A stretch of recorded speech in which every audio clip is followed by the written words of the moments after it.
নমস্কার। গল্পের ঝুলিতে সকল শ্রোতা বন্ধুদের স্বাগত জানাই। আজ আপনাদের জন্য গল্পের ঝুলিতে রয়েছে প্রভাত কুমার মুখোপাধ্যায়ের লেখা ঢাকার বাঙাল। গল্পটি ভালো লাগলে একটা লাইক এবং কমেন্ট করে জানানোর অনুরোধ রইল। আর চ্যানেলে নতুন হয়ে থাকলে আরও গল্প শোনার জন্য চ্যানেলটি সাবস্ক্রাইব করতে কিন্তু ভুলবেন না। তাহলে চলুন শুনে নেওয়া যাক আজকের গল্প। ঢাকা কলেজ হইতে পরেশনাথ প্রথমে এমএ ও পরে বিএল পাশ করিয়া পঞ্জিকা মতে এক অতি শুভ দিনে ব্যবসা আরম্ভ করিবার জন্য ঢাকার বার লাইব্রেরিতে প্রবেশ করিয়াছিল। পরেশের পৈতৃক ভবন ঢাকা শহর হইতে কিছু দূরে কোনো গ্রামে। নৌকায় যাইতে 5-6 ঘণ্টা মাত্র লাগে।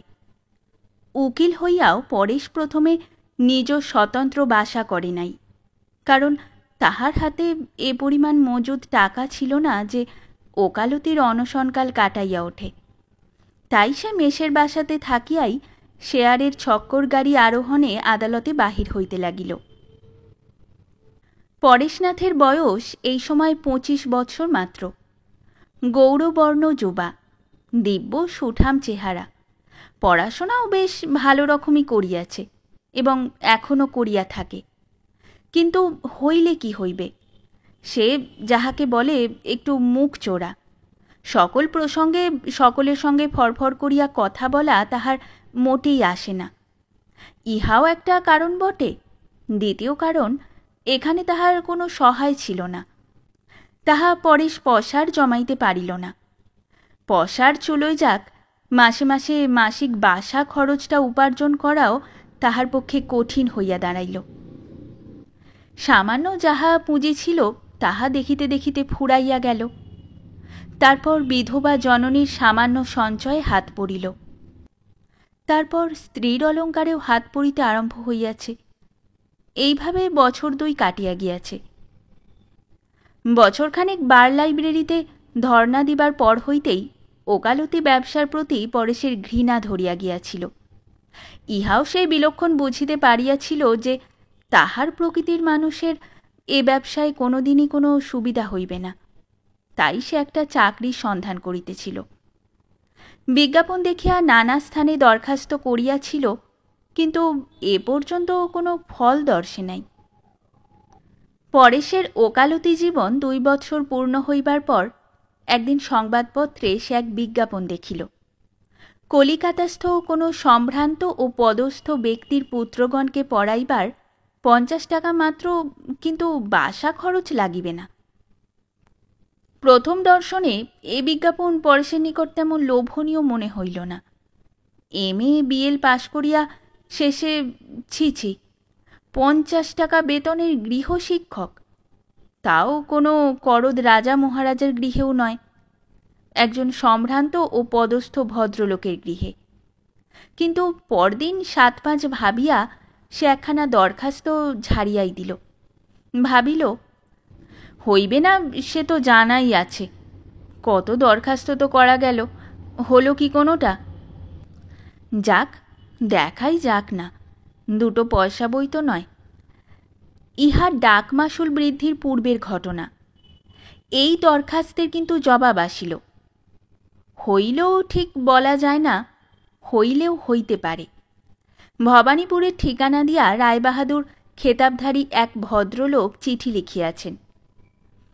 আপনার সহিত সাক্ষাতে কথাবার্তা কহিতে ইচ্ছা করি। আপনি আসিয়া আমার সহিত আগামী শুক্রবার বেলা 10টার মধ্যে দেখা করুন। যদি আপনি মনোনীত না হন তবে আপনার যাতায়াতের ইন্টারক্লাসের ভাড়া আমি দিব। এ পত্র পড়িয়া পরেশ চটিয়া গেল।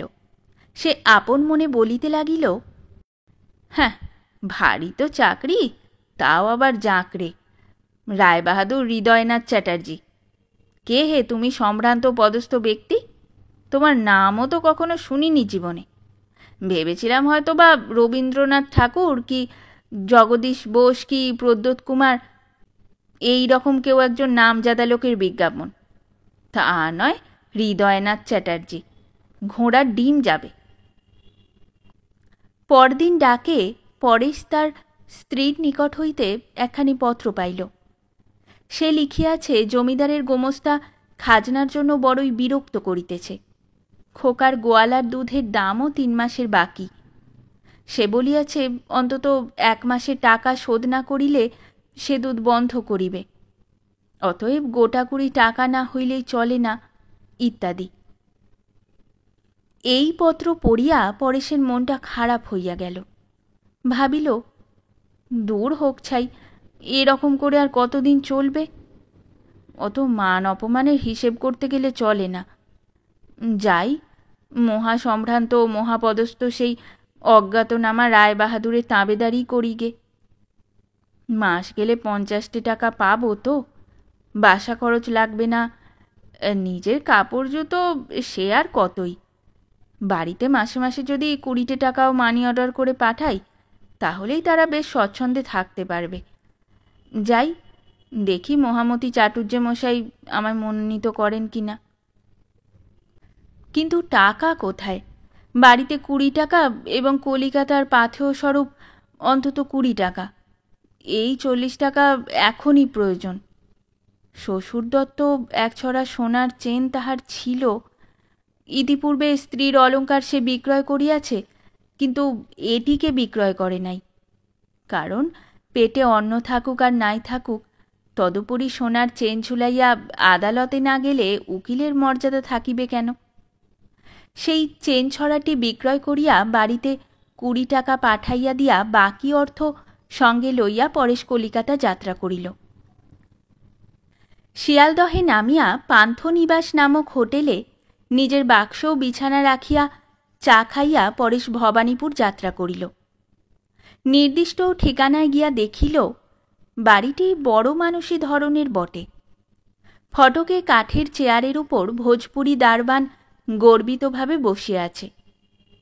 ব্যাটা যেন লাট। ইহা দেখিয়া পরেশ সেখানে দাঁড়াইল না। অল্প দূরে রাস্তায় মোড়ে একটা পানের দোকান ছিল। সেখানে গিয়া 1 পয়সার মিঠা খিলি কিনিল। 1.5 পয়সা দিয়া একটা কাঁচি সিগারেট কিনিয়া তাহা ধরাইয়া পানওয়ালাকে জিজ্ঞাসা করিল, ওই যে বড় বাড়ি, ফটকে দারোয়ান বসে আছে, ও বাড়ি কার হে?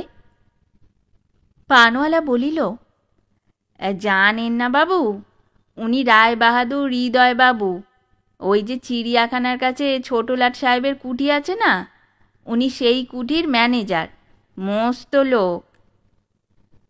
ও বলিয়া পরেশনাথ ধীর পদে সেই বাড়ির দিকে ফিরিয়া আসিয়া দারবান হস্তে রায়বাহাদুরের চিঠিখানি পাঠাইয়া দিল। ক্ষণকাল পরেই তাহার ডাক পড়িল। পাজামা স্যুট পরিয়া রায়বাহাদুর ড্রয়িং রুমে বসিয়া গুড়গুড়িতে তামাক সেবন করিতে করিতে খবরের কাগজ পড়িতেছিলেন। চোখে সোনার চশমা। বয়স তাহার 50-এর উপরে উঠিয়াছে। দেহখানি স্থূল। বর্ণটি খুব উজ্জ্বল শ্যাম, প্রায় গৌরবর্ণ বলিলেই হয়। পরেশনাথ প্রবেশ করিতেই তিনি তাহার সহিত শেক হ্যান্ড করিয়া বলিলেন, বসুন। পরেশ বসিলে রায়বাহাদুর তাহার প্রতি নিবিষ্ট মনে কিছুক্ষণ চাহিয়া রহিলেন। তারপর কথাবার্তা আরম্ভ হইল। রায়বাহাদুর পরেশের আবেদনপত্রখানি বাহির করিয়া তাহার উপর একবার চোখ বুলাইয়া জিজ্ঞাসা করিলেন, আপনি MA BL পাশ করেছেন, ঢাকাতে প্র্যাকটিস করেন লিখেছেন। বিশেষ সুবিধে হয়নি তা অবশ্য বুঝতেই পারছি, কিন্তু তাহলেও 50 টাকা মাইনেতে কি আপনার চলবে? এতে কি আপনি সন্তুষ্ট থাকতে পারবেন? পরে সবিনয় উত্তর করিল, আগে তা পারব, কেননা আমার অভাব কম। ও, সে ভালো। বলিয়া রায়বাহাদুর গুড়গুড়ির নলটায় 2-4 টান দিলেন। পরে জিজ্ঞাসা করিলেন, আমি 24 ঘন্টার লোক চাই। এখানে আপনার থাকতে কোনো অসুবিধা হবে না তো? আগে অসুবিধে হবে কেন? আমি যদি আপনাকে মনোনীতই করি, কবে আপনি জয়েন করতে পারেন? যবে বলেন। একবার আমায় ঢাকায় যেতে হবে, সেখানকার বাসা তুলে দিয়ে দেশে গিয়ে মার সঙ্গে একবার দেখা করেই চলে আসতে পারি। দেশে আপনার মা আছেন বুঝি? আচ্ছা বেশ, যতগুলি দরখাস্ত এসেছিল তার মধ্যে থেকে বেছে বেছে আমি যাদের ডেকেছিলাম তাদের প্রায় সকলের সঙ্গেই দেখা করা হয়ে গেছে। আপনি আজ এলেন, আর দুজন মাত্র বাকি, তাদের কাল ডেকেছি। তাদের সঙ্গে দেখা হয়ে গেলেই পরশু আমি স্থির করব কাকে এ পদ দেব। আপনি কি করবেন? এ দুদিন কি কলকাতাতেই অপেক্ষা করবেন? আপনি যা বলেন। আমি তবে আপনাকে স্পষ্টই বলি, পূর্বে যতগুলি লোক এসেছিলেন তাদের সকলের চেয়ে আপনাকেই আমি বেশি যোগ্য মনে করি। কাল যে দুজনের আসবার কথা আছে তাদের অবশ্য এখনো দেখিনি। এই সময় একটি 12-13 বছরের সুন্দরী মেয়ে, অঙ্গে তার ইংরাজি ফ্রক, রুক্ষ এলো চুল ফিতায় বাঁধা, লাফাইতে লাফাইতে সেই ঘরে প্রবেশ করিল এবং আগন্তুকের প্রতি দৃক্পাত না করিয়া রায়বাহাদুরের গলাটি জড়াইয়া অনুচ্চ স্বরে বলিল, ড্যাডিমণি, আজ তো ফান ফ্রাইডে, আজকে আমরা বায়োস্কোপে যাব? পরেশ মনে মনে বলিল, মোলোজা, ধেরে কেষ্ট মেয়েটার রকম দেখো, আবার ড্যাডিমণি, ইঙ্গবঙ্গ এই জন্যেই বলে বোধ হয়। রায়বাহাদুর কন্যার পৃষ্ঠে আদরের মৃদু আঘাত করিতে করিতে বলিলেন, যাবি তো পাগলি। মেয়ে মহা আনন্দে নাচিতে নাচিতে প্রস্থান করিল। রায়বাহাদুর বলিলেন, দুদিন আপনি থেকেই যান না, আপনার বাসার ঠিকানাটা দিয়ে যান, পরশু রবিবার সকালেই যা হোক একটা কিছু খবর আপনাকে পাঠাবো। যদি অন্য লোককেই অ্যাপয়েন্ট করি আপনার রাহা খরচের টাকা পাঠিয়ে দেব, নয়তো আপনাকে ডেকে পাঠাবো। আগে কোনো বাসা তো এখনো ঠিক করিনি, যদি বলেন তো পরশু। আচ্ছা, তাহলে পরশু সকালে একবার এই সময় এসে খবরটা নেবেন। বলিয়া রায়বাহাদুর দাঁড়াইয়া উঠিয়া পরেশের দিকে হস্ত প্রসারণ করিলেন। পরেশ ভয়ে ভয়ে তাহার সহিত করমর্দন করিয়া বাহিরে চলিয়া গেল। রায়বাহাদুর তখন টেলিগ্রামের কর্ম লইয়া তাহার পরিচিত ঢাকার কোনো প্রবীণ উকিলকে এই মর্মে একটি জবাবই তার করিলেন, জুনিয়র উকিল পরেশ ব্যানার্জি কি চরিত্রের লোক, আমার সন্তানদের গৃহশিক্ষক হইবার সে উপযুক্ত কিনা। তার লেখা হইলে রায়বাহাদুর ঘণ্টা বাজাইলেন। আরদালি আসিল, তখনই সে তার রওনা হইয়া গেল। অপরাহ্নকালে তারে জবাব আসিল, ওই যুবক অতি সচ্চরিত্র, সর্বাংশে উপযোগী।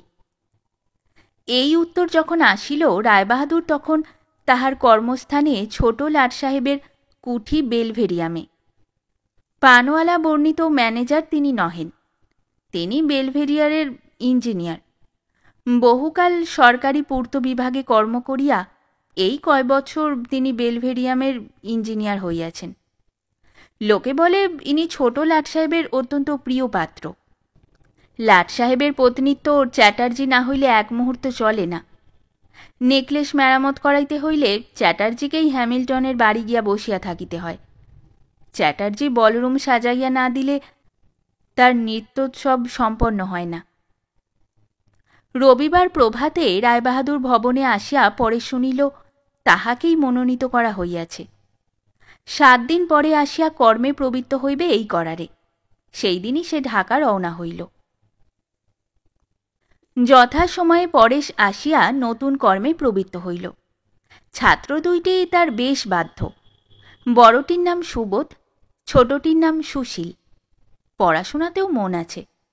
সুবোধ স্কুলে যায়, সুশীল এখনও স্কুলে ভর্তি হয় নাই, বাড়িতেই পড়ে।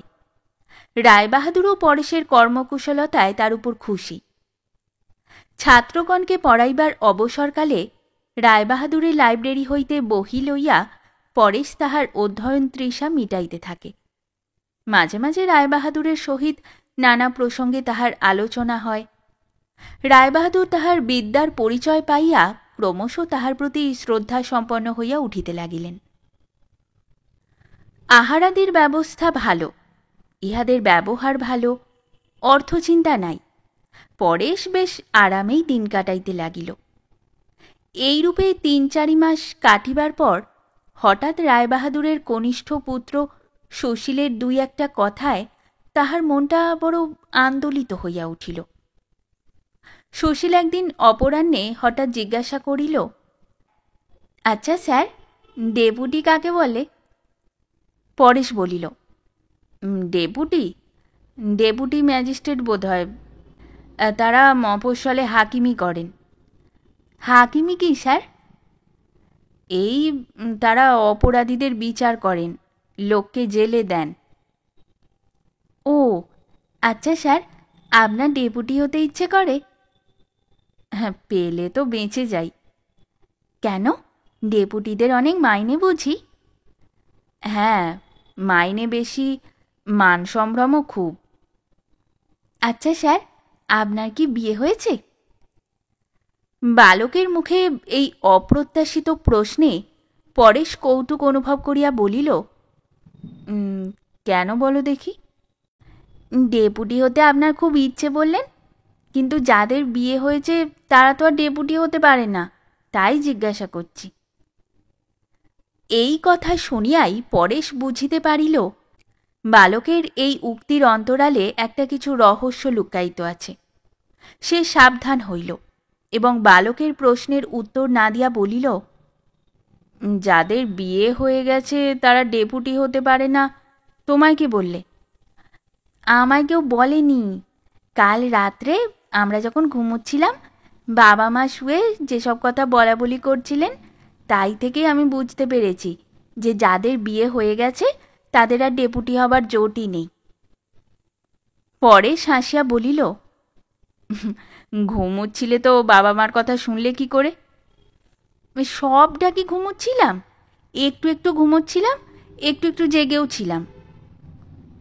পরেশ নির্লিপ্তভাবে জিজ্ঞাসা করিল, কি বলছিলেন তারা? মা বলছিলেন, পরেশ ছেলেটি তো দেখতে শুনতে বেশ, স্বভাবটিও ভালো, ওর বিয়ে হয়ে গেছে কিনা খোঁজ নাও না। যদি না হয়ে থাকে, লাট সাহেব তো তোমার হাত ধরা, তুমি কি আর ওকে একটা ডেপুটি করে দিতে পারো না? বাবা বললেন, তা পারবো না কেন, বোধহয় পারি। আচ্ছা, কাল পরেশকে জিজ্ঞাসা করব। আর কি বলছিলেন তারা? আরও বাবা কি কি বললেন আমি ভুলে গেছি স্যার। শুনিয়া পরেশ হাসিতে লাগিল। এই সময় আয়া দুধ খাইবার জন্য সুশীলকে ডাকিতে আসিল। সুশীল ভিতরে চলিয়া গেল। পরেশ আপন মনে কথাগুলি আলোচনা করিতে লাগিল। প্রথম নম্বর, বাড়িতে একটি বিবাহযোগ্যা কন্যা বর্তমান। দ্বিতীয়ত, পরেশ তাহাদের স্বজাতীয় সঘর, এবং সে যে বিবাহিত একথা কোনোদিন প্রকাশ করে নাই। কেহ তাহাকে জিজ্ঞাসা করে নাই বলিয়াই প্রকাশ করিবার প্রয়োজন হয় নাই।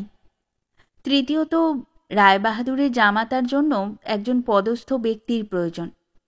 50 টাকা বেতনের গৃহশিক্ষক হইলে চলিবে কেন? যতই সে ভাবিয়া দেখে, ততই তাহার মনের বিশ্বাস দৃঢ়তর হয় যে তাহাকে জামাই করিবার অভিপ্রায়েই রায়বাহাদুর দম্পতি গত রাত্রে ওই প্রকার কথোপকথন করিয়াছিলেন। সেই দিনই রাত্রি ভোজনের পর রায়বাহাদুর খোলা বারান্দায় ইজি চেয়ারে বসিয়া ধূমপান করিতে করিতে পরেশকে ডাকাইয়া পাঠাইলেন। পরেশ আসিলে বলিলেন, বসো হে, একটু কথাবার্তা কওয়া যাক। পরেশ বসিল। প্রথমে 2-একটা অবান্তর কথার পর রায়বাহাদুর জিজ্ঞাসা করিলেন, বাড়ির চিঠিপত্র পাও? সবাই ভালো আছেন তো? আগে হ্যাঁ। বাড়িতে তোমার কে কে আছেন বলছিলে? আগে আমার বিধবা মা আছেন, একটি ছোট বোন আছে, বিধবা জ্যাঠাইমা আছেন, তার একটি ছেলে আছে, বছর 12-13। আজও বিবাহ করনি নাকি? পরেশের বুকটি দূর দূর করিয়া উঠিল, কিন্তু সে তৎক্ষণাৎ স্পষ্ট স্বরে মিথ্যা বলিল, আগে না। কেন? তার কারণ? আগে নিজে ভালো রকম উপার্জন করতে পারার পূর্বে বিবাহ করাটা উচিত মনে করি না, সেই জন্যই করিনি, অন্য কোনো কারণ নেই। কথাটা শুনিয়া রায়বাহাদুর খুশি হইলেন। সেদিন এই প্রসঙ্গে আর অধিক কথা চালাইলেন না। দিন ৫-৬ আর কোনো কথা এ সম্বন্ধে উঠিল না। ইহাতে পরেশ একটু হতাশ হইয়াই পড়িল। কিন্তু ৭ম দিনে রাত্রি ১০টার সময় রায়বাহাদুর তাকে তলব করিলেন। আজ স্পষ্ট কথা। রায়বাহাদুর বলিলেন, দেখো পরেশ, আজ আমি তোমার কাছে একটি প্রস্তাব করব। বিষয়টি একটু কি বলে গিয়ে ডেলিকেট। ইচ্ছা হয় আজই তুমি উত্তর দিও, কিংবা যদি ভেবেচিন্তে দেখতে চাও, আজই তোমার উত্তর আমার আবশ্যক নেই। ভেবেচিন্তে দেখে ২ দিন পরেই তুমি আমায় বলো। রায়বাহাদুর ইজি চেয়ারে একটু উচ্চ হইয়া উঠিয়া বসিয়া বলিলেন, আমার মেয়ে সুনীতিকে তুমি তো দেখেছ, ডায়াসিজনে পড়ছে, এবার ম্যাট্রিক পরীক্ষা দেবে, তাও বোধহয় শুনেছ। ওর বিবাহ দেবার জন্যে গিন্নি কিন্তু বড়ই ব্যস্ত হয়ে উঠেছেন। যেখানে যেখানে পাত্র দেখা হলো, কোথাও তেমন পছন্দ হলো না। তোমার গিন্নি কি সুনজরে দেখেছেন জানি নে, ওর ভারী ইচ্ছে হয়েছে তোমার হাতেই সুনীতিকে সমর্পণ করেন। বলিয়া রায়বাহাদুর নীরব হইলেন। পরেশও লজ্জিতভাবে মাথাটি হেঁট করিয়া নীরবে বসিয়া রহিল। প্রায় ১ মিনিট পরে রায়বাহাদুর আবার বলিতে লাগিলেন, সুনীতিকে তোমার পছন্দ কিনা জানি না, আর তোমার মা বেঁচে রয়েছেন, তারও মতামত নেওয়া অবশ্য দরকার। আরও একটা কথা বলে রাখি, যদি অন্য বাধা না থাকে, তবে তুমি সেদিন যে বাধার কথা উল্লেখ করেছিলে, যে উপার্জনক্ষম না হলে তুমি বিবাহ করবে না, সে বিষয়ের একটা ব্যবস্থা আমি করতে পারবো। তুমি বোধহয় জানো যে লাট সাহেব আমায় বিশেষ অনুগ্রহ করেন। তাকে ধরে তোমায় একটা কিনারা আমি করে দিতে পারবো বোধহয়। পরেশ প্রায় জড়িত স্বরে ধীরে ধীরে উত্তর করিল, আগে আপনি যা বললেন এ তো আমার আশার অতীত, পরম সৌভাগ্যের বিষয়। তবে মাকে একবার জিজ্ঞাসা করা দরকার, তার মত না নিয়ে। রায়বাহাদুর বাধা দিয়া বলিলেন, সে তো নিশ্চয়ই, আমি তো তা আগেই বলেছি। তুমি তাকে চিঠিতে সব কথা লেখো, কিংবা না হয় বাড়িই যাও, মুখে তাকে সব কথা বলো। আর যদি তিনি মেয়ে দেখতে চান, তাকে সঙ্গে করেও এখানে আনতে পারো। আগে সেই বোধহয় ভালো হবে। বেশ, তবে তাই যাও। কথাটা পাকা হয়ে গেলেই তোমাকে আমি লাট সাহেবের কাছে নিয়ে যেতে চাই। পরেশ কি বলিবে স্থির করিতে না পারিয়া কেবলমাত্র বলিল, আগে আপনার যথেষ্ট অনুগ্রহ। পরদিনই সন্ধ্যার ট্রেনে পরেশ ঢাকা যাত্রা করিল। এখানে চাকরি করিতে করিতে আরও ২ বার সে বাড়ি গিয়াছিল। শিয়ালদহে গিয়াছিল, ভাড়াটিয়া অশ্বযানে। এবার রায়বাহাদুরের নিজের মোটর গাড়ি তাহাকে স্টেশনে পৌঁছিয়া দিয়া আসিল।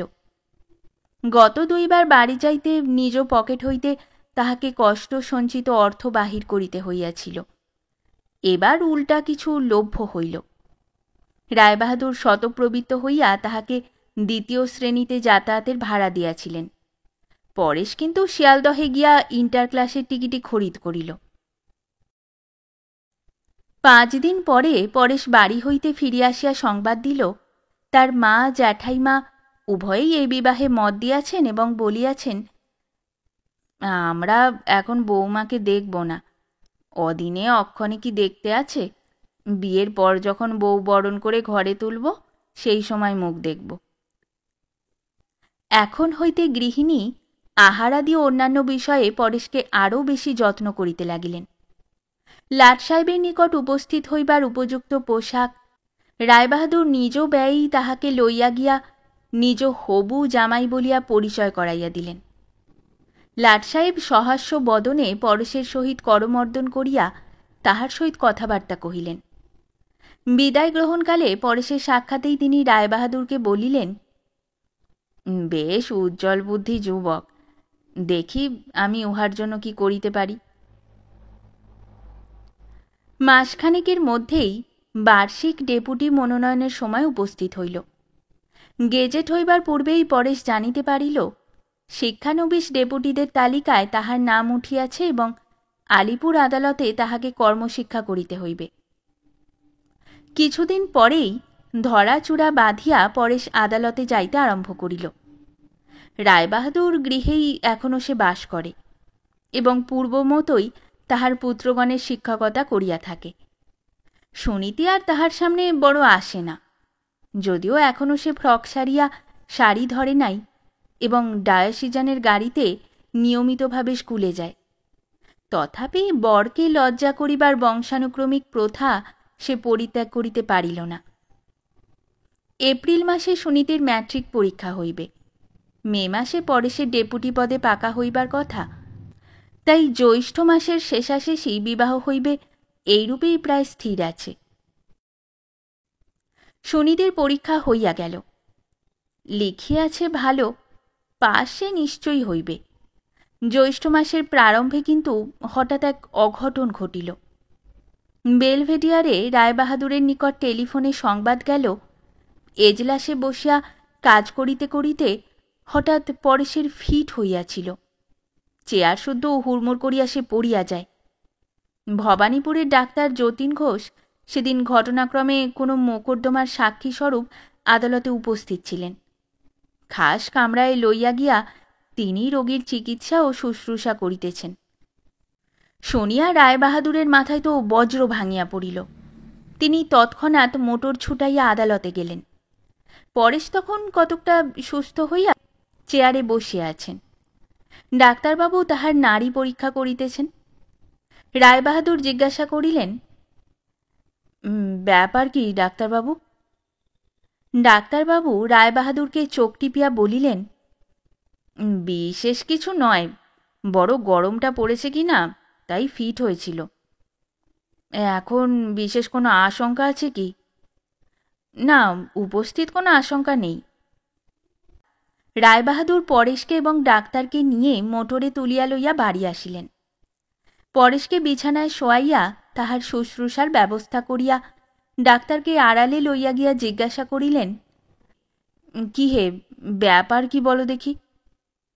ডাক্তারবাবু মুখ গম্ভীর করিয়া বলিলেন, ব্যাপার গুরুতর, এ যে সে মূর্ছা নয়, মৃগী রোগ। হ্যাঁ, বলো কি? বলিয়া রায়বাহাদুর সেখানেই হতাশভাবে বসিয়া পড়িলেন। জড়িত স্বরে বলিলেন, তবে তো যে কোনো সময়ে হঠাৎ, আগে হ্যাঁ, হঠাৎ মৃত্যু হতে পারে। ঔষধাদির ব্যবস্থা করিয়া দিন দুই সম্পূর্ণ বিশ্রাম করিতে উপদেশ দিয়া ভিজিটের টাকাগুলি লইয়া ডাক্তারবাবু প্রস্থান করিলেন।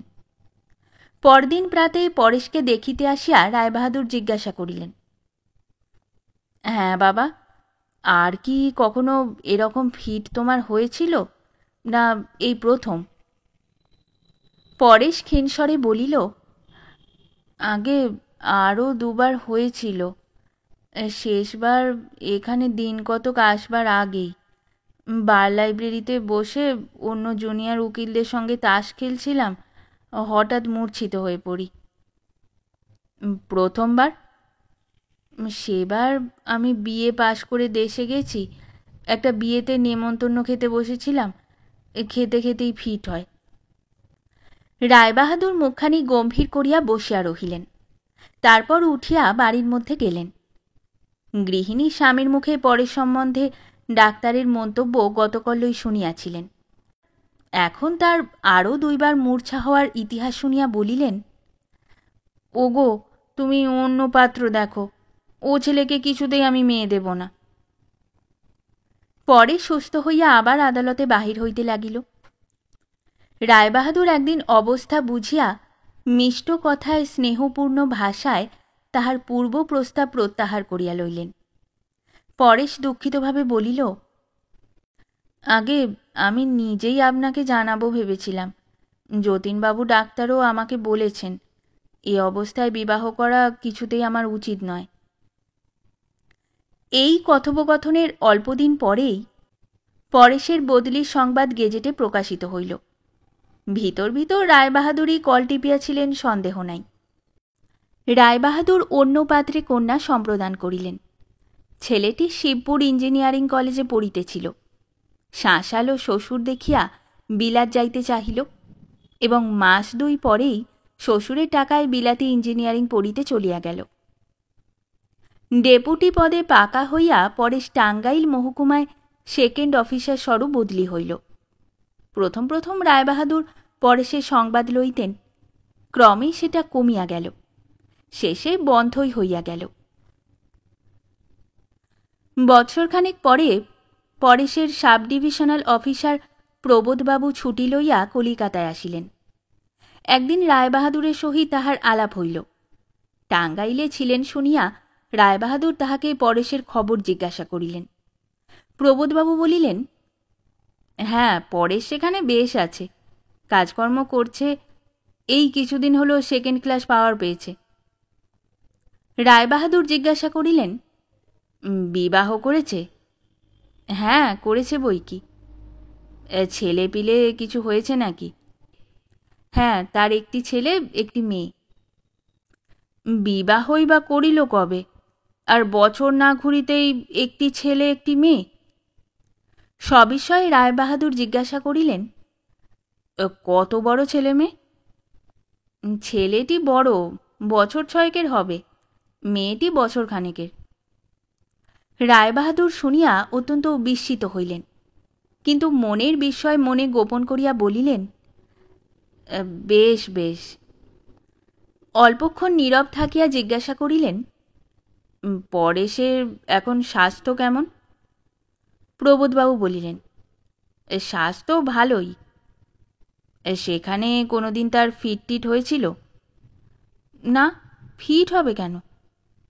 এখানে যখন ছিল তখন একদিন এজলাসে বসে তার ফিট হয়েছিল। না, সেখানে কোনোদিন তো ফিট টিট হতে দেখিনি তার। রায়বাহাদুর একটু গোপন অনুসন্ধান করিয়া জানিতে পারিলেন, যতীন ডাক্তার যিনি আলিপুরে পরেশের ফিটের দিন চিকিৎসা করিয়াছিলেন, তিনি পরেশের স্বগ্রামবাসী ও সতীর্থ, এবং পরে সেখানে থাকাকালীন সে প্রায়ই তাহার বাড়িতে গিয়ে আড্ডা দিত। রাত্রে রায়বাহাদুর পরেশ ঘটিত নূতন খবরগুলি সমস্তই তাহার গৃহিণীর নিকট প্রকাশ করিলেন। গৃহিণী বলিলেন, এখন বুঝতে পারা যাচ্ছে ও ফিট টিট সবই মিথ্যে, নিজের কাজটি বাগিয়ে নিয়ে কেবল বিয়েটা বন্ধ করবার জন্যই ওই কৌশল করেছিল। রায়বাহাদুর বলিলেন, আমরা গর্ব করে থাকি আমরা কলকাতার লোক ভারী চালাক, কিন্তু ঢাকার বাঙালটা এসে আমাদের কি ঠকানটাই ঠকিয়ে গেল বলো দেখি। শেষ হলো আমাদের আজকের গল্প। গল্প পাঠে এবং বিভিন্ন চরিত্রে আমি তৃষিতা। গল্পটি ভালো লাগলে লাইক এবং শেয়ার করে দেবেন, আর চ্যানেলে নতুন হয়ে থাকলে আরও গল্প শোনার জন্য চ্যানেলটি সাবস্ক্রাইব করতে কিন্তু ভুলবেন না। খুব তাড়াতাড়ি নতুন একটি গল্প নিয়ে ফিরে আসব। সকলে ভালো থাকুন, শুনতে থাকুন গল্পের ঝুলি।